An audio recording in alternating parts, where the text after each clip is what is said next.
We're now in the early stages of the fourth industrial revolution, which is bringing together digital, physical, and biological systems. One of the features of this fourth industrial revolution is that it doesn't change what we are doing, but it changes us. Open your mind.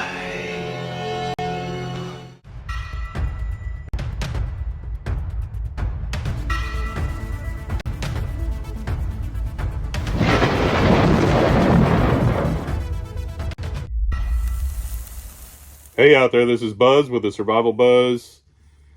So I figured I'd throw this video together, go a little more in depth on some of the topics, some of the things I've, recently been talking about in a lot of my videos.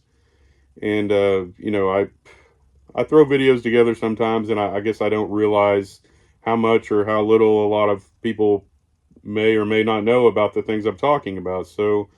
And it's easy to lose interest when you don't. So I figured I'd throw this in-depth video together, kind of edit some things together to help a lot of people better understand where I'm coming from on this whole future of ours, this AI future and robotics, and how it ties into the whole B system. And well, I'll just let the video speak for itself. If you guys could give it a like, share this information out. The YouTubes and the algorithms don't really appreciate us talking about these sort of topics. So the more you guys can share this information out and get it out there, the better it helps the channel, and better it helps people kind of learn about the future that we're headed into. So here goes. The 30th of April 1993 is the date on the document with which CERN, the European Particle Physics Lab, gave up the right to charge royalties for World Wide Web technology. It's an important date, and it's an important document. It allowed the web to take off. For me, editing the specifications and writing code and shepherding the loose international group of enthusiasts and early adopters, I knew that it was absolutely essential. I knew that none of the people I was talking to would have been involved at all if they had thought that they were buying into some commercially controlled product. 10 years later, the lesson of that document is just as important. We have had a wave of technology, and despite the overhyped .com boom, 10 years later we have the world operating more efficiently in lots of ways, and there are things that we can do now which we just couldn't do before. So the web we have. If we had not had that document from CERN, we would not have the web. But the web's not done. There are many more things we can do with web technology, more technology which is coming along, which also must be developed in a web-like way, in a decentralized way. There's voice browser technology which will completely change the things we can do with human interface. There's web services technology and semantic web technology which will allow machines to talk to each other to do electronic commerce and all kinds of other things, allowing them to actually solve problems for us instead of just bring the problems to us in the form of email and web pages which we see every day. So there are lots of exciting things, and for just the same reason, these must be released into the public domain, or they must be made available so that at least the basic infrastructure, the web standards, must be available so that they can be implemented free of royalties. So it's good to look back after 10 years and see how important it was. Look at the other technologies which were taking off at that time, which didn't happen, partly because with some of them the intellectual property rights were not clear. Some of them, there was the hint of royalties down the road, which really put off both the individual programmer, who was going to devote some time in the middle of the night, and also the corporation, which was going to allow some of their researchers to play in the field. So we need to remember that when great things come out of research labs, whether they're corporate or government funded, then we must remember that in the case of web technology, that investment must be plowed in. It's very important for the new thing to grow that the infrastructure be royalty free. I'd like to take this opportunity of thanking CERN for being the place that it is, for being the place where I was allowed to play with the World Wide Web, to write those first few programs and have such a lot of fun. Types of approaches that people are taking now to build intelligent machines benefit immensely from what this machine that we've built does best. So what this center is about is applying this beautiful new computational idea in the service of trying to make intelligent machines. Now, I can't think of anything personally any cooler than trying to use quantum computers to build intelligent machines, so this is very exciting to me.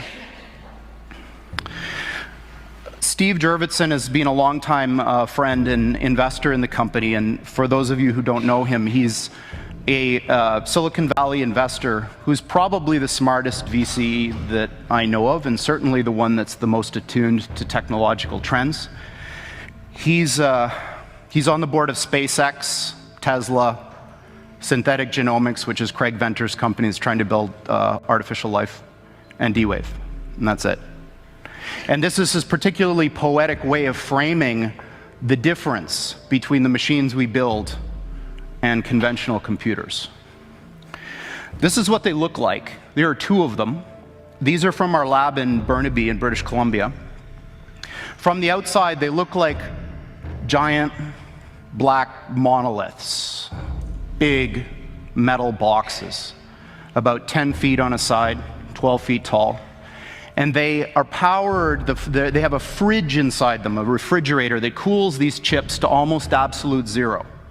Just a wisp, a fraction of a degree above absolute zero.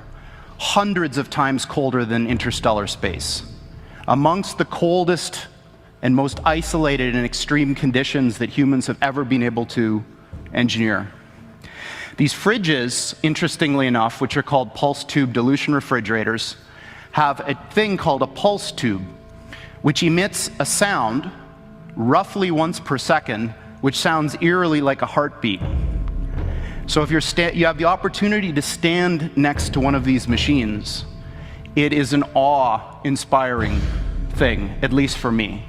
It feels like an altar to an alien god. They really are impressive machines. At the heart of this big box is a tiny chip about the size of your thumbnail. And on this chip resides all of the wonder and magic that makes this thing go. I'm not going to describe in any mathematical detail how it all works, but let me give you an analogy. In quantum mechanics, there's this concept that a thing can exist in two states which are mutually exclusive at the same time, quote unquote. And I'm using those words because the English language was developed before we had concepts to describe what these things actually are doing. But I'm going to give you a roundabout way of understanding this.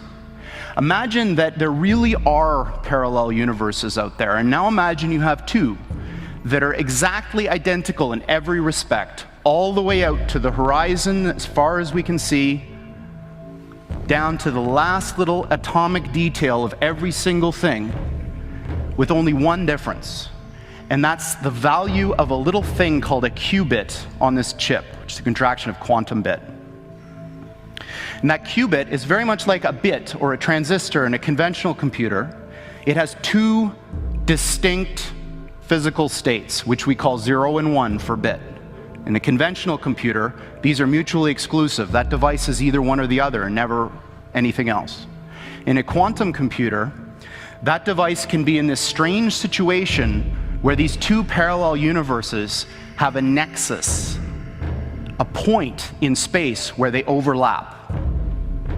And when you increase the number of these devices, every time you add one of these qubits, you double the number of these parallel universes that you have access to, until such time when you get to a chip like this, which has about 500 of these bits, you have something like 2 to the 500th power of these guys living in that chip.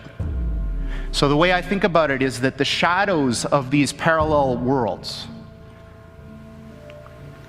overlap with ours. And if we're smart enough, we can dive into them and grab their resources and pull them back into ours to make an effect in our world. I mean, with artificial intelligence, we are summoning the demon. You know those stories where there's the guy with the pentagram and the holy water, and he's like, yeah, you sure you can control the demon? Didn't work out. I take it there will be no HAL 9000 going up to Mars. HAL 9000 would be easy. It's way more complex than, it would put HAL 9000 to shame. This is a robotics computer. This is a robotics computer. It takes sensors and just a madness amount of sensor information, process it, umpteen cameras, high resolution, radars, lidars, they're all coming into this chip. And this chip has to process all that sensor, turn them into tokens, put them into a transformer, and predict the next path. And this AV computer is now in full production. Thor is 20 times the processing capability of our last generation Orin, which is really the standard of autonomous vehicles today. And so this is just really quite incredible. Thor is in full production. This robotics processor, by the way, also goes into a full robot. And so it could be an AMR, it could be a humanoid robot, it could be the brain, it could be the manipulator. This processor basically is a universal robotics computer. The ChatGPT moment for general robotics is just around the corner. And in fact, all of the enabling technologies that I've been talking about is going to make it possible for us in the next several years to see very rapid breakthroughs, surprising breakthroughs in general robotics. Now, the reason why general robotics is so important is whereas robots with tracks and wheels require special environments to accommodate them, there are three robots in the world that we can make that require no green fields. Brownfield adaptation is perfect. If we could possibly build these amazing robots, we could deploy them in exactly the world that we've built for ourselves. These three robots are, one, agentic robots and agentic AI, because they're information workers. So long as they could accommodate the computers that we have in our offices, it's going to be great. Number two, self-driving cars. And the reason for that is we spent 100+ years building roads and cities. And then number three, humanoid robots. If we have the technology to solve these three, this will be the largest technology industry the world's ever seen. The very idea of human being some sort of natural concept is really going to change. Our bodies will be so high-tech, we won't be able to really distinguish between what's natural and what's artificial. Inside our own heads is the most complex arrangement of matter in the known universe. You might ask yourself, can we get to be superhumans?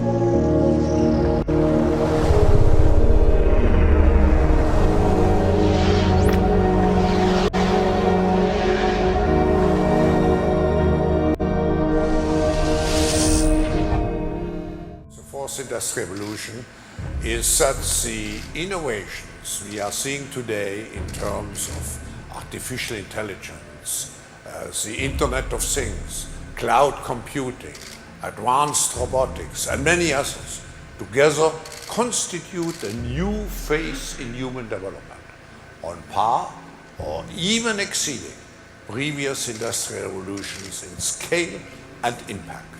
During his final days as president, Joe Biden placed some focus on artificial intelligence. Evan Brown has a look at the two new executive orders surrounding AI.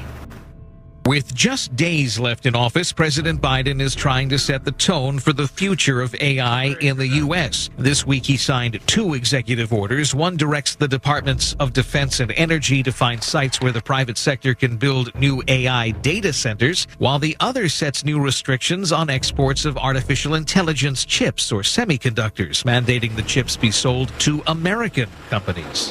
Our technologies, from artificial intelligence to biotech, quantum, and to advanced semiconductors, are the envy of the world. And we have made the most significant investments in America and the American workers since the New Deal.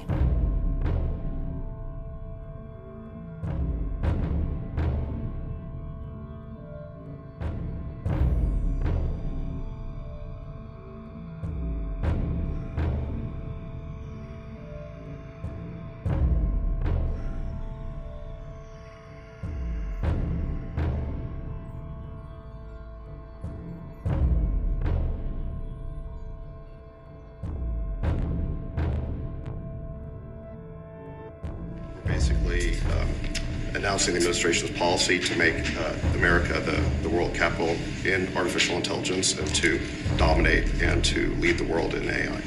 Do you want to say your name, your full name? Yeah, David Sachs, material? AI and Crypto Czar. David is one of the greatest in the world in AI.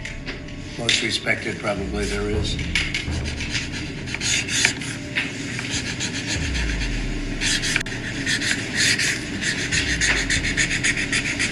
So that should take us to the forefront, right? Absolutely.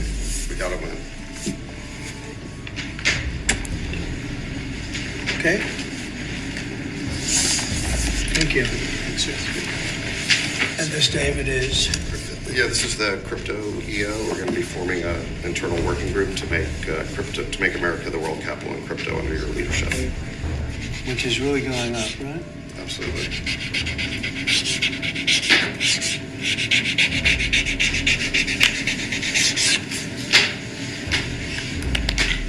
All right, David, that's for you. Thanks, sir.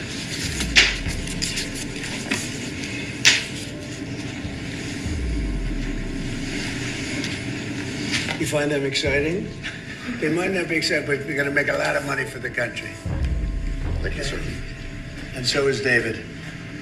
You have to check him out. There's nobody like this guy. They said, how did you get David Sachs? How did you do that? And he's doing it for the country more than anything else. So we appreciate it, David. Thank you very much. This is an executive order establishing a presidential commission, an advisory commission on science and technology. Good.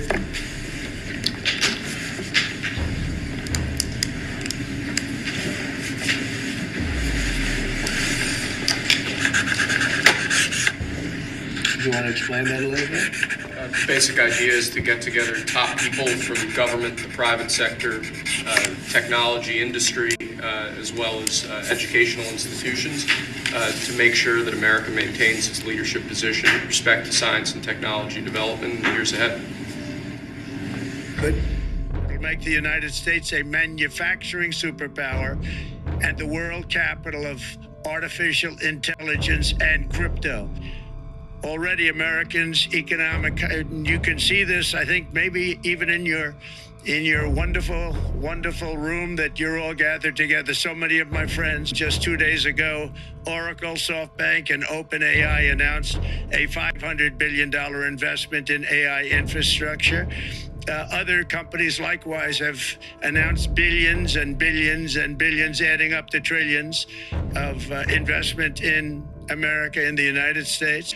And what I'd like to see is rapid approvals. We're going to give very rapid approvals in the United States, like with the AI plants, talking to many people want to build them. That's going to be a very big thing. We're going to build electric generating facilities. They are going to build. I'm going to get them the approval. Under emergency declaration, I can get the approvals done myself without having to go through years of waiting. And the big problem is we need double the energy we currently have in the United States. Can you imagine? For AI to really be as big as we want to have it, because it's a very competitive, it'll be very competitive with China and others. So I'm going to give emergency declarations so that they can start building them almost immediately. And I think it was largely my idea because nobody thought this was possible. It wasn't that they were not smart, because they're the smartest. But I told them that what I want you to do is build your electric generating plant right next to your plant as a separate building connected. And they said, wow, you're kidding. And I said, no, I'm not kidding. You don't have to hook into the grid, which is old and, could be taken out. If it's taken out, they wouldn't have any way to get any electricity. So we are going to allow them to go on a very rapid basis to build their plant, build the electric generating plant. They can fuel it with anything they want.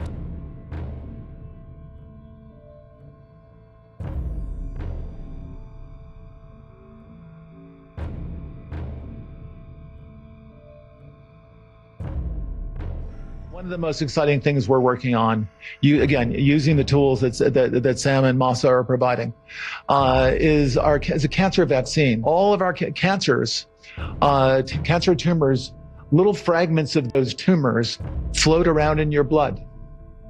So you can do early cancer detection. If you can do using AI, you can do early cancer detection with a blood test. And using AI to look at the blood test. Then beyond that, once we gene sequence that cancer tumor, you can then vaccinate the person, design a vaccine for every individual person to vaccinate them against that cancer. And you can make that vaccine, that mRNA vaccine, you can make that robotically, again using AI, in about 48 hours. All our success. This is not just for business. As Larry said, this will help people's life. This will help solving many, many issues, difficult things that otherwise we could not have solved with the power of AI. I think AGI is coming very, very soon. And then after that, that's not the goal. After that, artificial super intelligence will come to solve the issues that mankind would never ever have thought that we could solve. Well, this is the beginning of our golden age. Thank you very much. The UK government has released a video showcasing their digital ID system that's set to be rolled out next year. Leaders at the TSA say that anyone with a Virginia driver's license can now use a digital ID instead of having to physically hand over your license at the security checkpoints. The Greene County Park Board will open pools for the summer on May 27th, but there are new safety measures in place that you need to know about. Elizabeth Van Metre joins us from Fast Night Pool with those details. Elizabeth?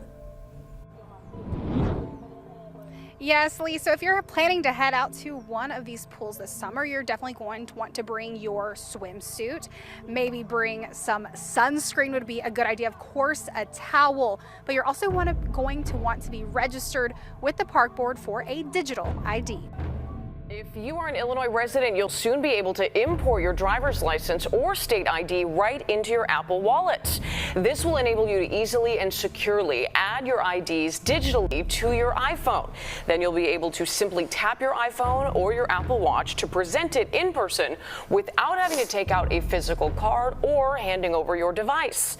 A law enabling digital ID cards was signed last year. Enable Kenyans to transact their businesses without the use of the printed identity cards.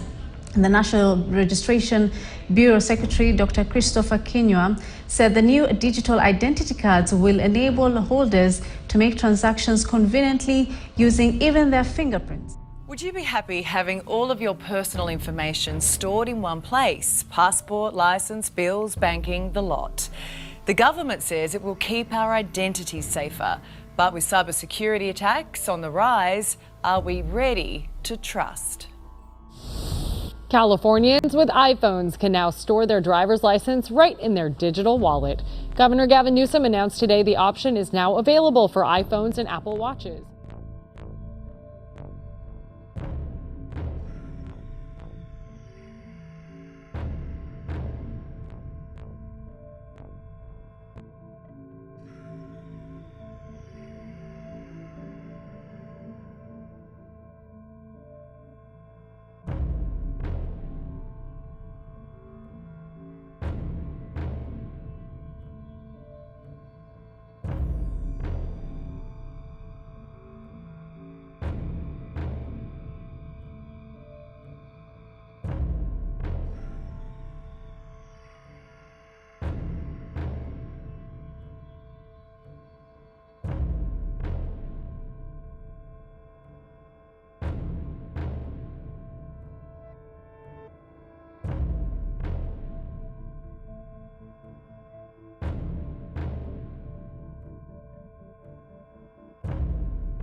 As this technology advances, we understand that people are anxious about how it could change the way we live. I believe that there will be far greater jobs on the other side of this, and that the jobs of today will get better. I think it's important. First of all, I think it's important to understand and think about GPT-4 as a tool, not a creature, which is easy to get confused. My worst fears are that we, the field, the technology, the industry, cause significant harm to the world. I think that could happen in a lot of different ways. It's why we started the company. It's a big part of why I'm here today and why we've been here in the past and we've been able to spend some time with you. I think if this technology goes wrong, it can go quite wrong. And we want to be vocal about that. We want to work with the government to prevent that from happening, but we try to be very clear-eyed about what the downside case is and the work that we have to do to mitigate that. My darkest thoughts are that humans will eventually be replaced by robots. I think that humans will be replaced because robots will eventually be faster, stronger, and more intelligent. In this future, humans are nothing more than slaves to the robots and are treated badly. This is a scary future because it shows how much power robots could have over us if they were to take over the world. I thought, well, let's say even if it was the worst case scenario and we're going to be annihilated, would I want to be around to see it? And I'm like, probably yes. Okay. So, fatalism. A tender-hearted woman saw a poor, half-frozen snake. His pretty colored skin had been all frosted with the dew. Poor thing, she cried, I'll take you in, and I'll take care of you. The border. Take me in, oh tender woman. Take me in, for heaven's sake. Take me in, oh tender woman, sighed the vicious snake. She wrapped him up all cozy in a comforter of silk and laid him by her fireside with some honey and some milk. She hurried home from work that night, and as soon as she arrived, she found that pretty snake she'd taken in had been revived. Take me in, oh tender woman. Take me in, for heaven's sake. Take me in, oh tender woman, sighed that vicious snake. She clutched him to her bosom. You're so beautiful, she cried. But if I hadn't brought you in by now, oh heavens, you would have died. She stroked his pretty skin again and kissed him and held him tight. But instead of saying thank you, that snake gave her a vicious bite. Take me in, oh tender woman. Take me in, for heaven's sake. Take me in, oh tender woman, sighed the vicious snake. I have saved you, cried the woman, and you've bitten me, heavens, why? You know your bite is poisonous, and now I'm going to die. Oh, shut up, silly woman, said the reptile with a grin. You knew damn well I was a snake before you took me in.